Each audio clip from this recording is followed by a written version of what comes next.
Paymium, le premier partenaire français pour investir dans les cryptos en toute sécurité, présente Sud Radio, les incontournables de la crypto-monnaie. Thomas Binet. Et bienvenue dans ce nouvel épisode d'Oser Investir, les incontournables de la crypto-monnaie. Je suis accompagné ce soir de Pierre Noisa, président fondateur de Paymium. Bonsoir Pierre. Bonsoir Thomas. Alors aujourd'hui, vous allez nous parler de régulation financière et de MiCA. Mais d'abord, expliquez-nous ce qu'est MiCA. On est d'accord ? A aucun rapport avec le chanteur. Non, pas vraiment, en effet, Thomas. La réglementation MiCA, signifiant Markets in Crypto Assets, marque un tournant pour les entreprises crypto en Europe, adoptée en 2023 et pleinement entrée en application fin 2024. Elle constitue une tentative d'encadrer le secteur des cryptoactifs à l'échelle d'un continent. Elle vise à instaurer un cadre harmonisé au sein de l'Union européenne, mettant fin à la fragmentation réglementaire entre les États.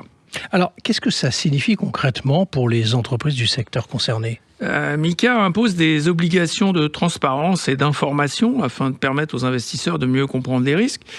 Par exemple, les émetteurs doivent publier un document détaillé appelé White Paper. Certains cryptoactifs, notamment les stablecoins, peuvent représenter un risque si leur émission ne s'appuie pas sur des réserves. MiCA introduit donc des règles strictes pour éviter des événements comme la faillite du stablecoin Terra. La réglementation inclut aussi des mesures contre la manipulation de marché, le délit initié et la diffusion d'informations trompeuses. Mais Pierre, ça concerne tous les cryptoactifs ? MiCA introduit une classification des cryptoactifs en plusieurs catégories, chacune soumise à des exigences spécifiques. D'abord, les tokens de monnaie électronique, les e-money tokens, c'est le nom que les bureaucrates européens ont donné aux stablecoins. Pour cette catégorie, MiCA exige la garantie de remboursement à la demande, des réserves équivalentes à la valeur émise et une supervision stricte proche des établissements de monnaie électronique traditionnels.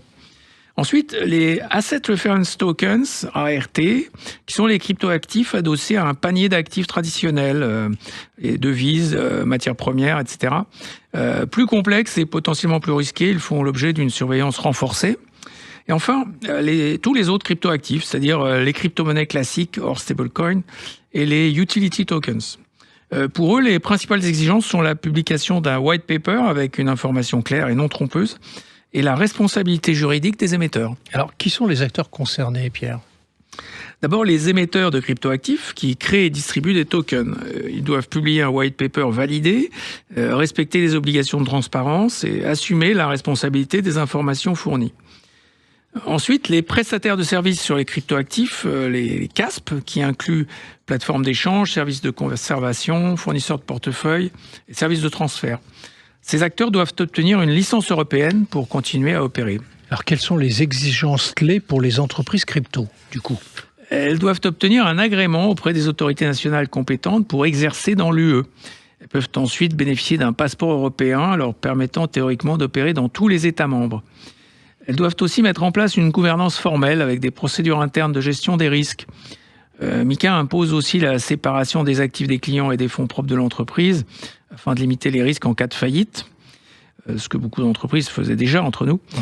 Enfin, les entreprises doivent fournir des informations claires, éviter toute communication trompeuse et publier des documents réglementaires accessibles.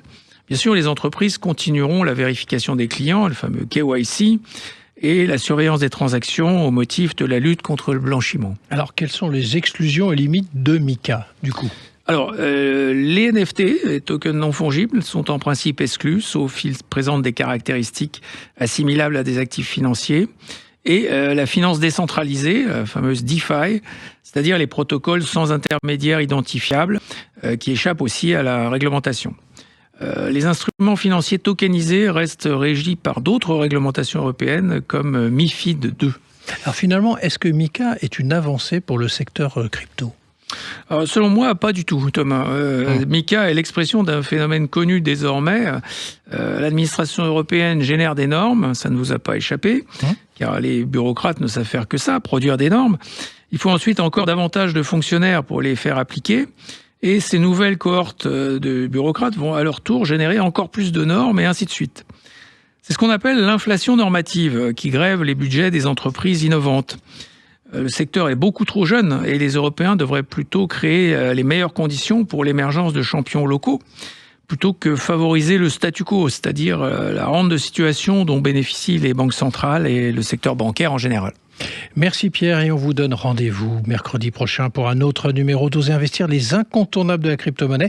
Et pour ce qui me concerne, je vous donne rendez-vous dimanche matin dès 9h25 dans la matinale week-end sur Sud Radio. Sud Radio, les incontournables de la crypto-monnaie.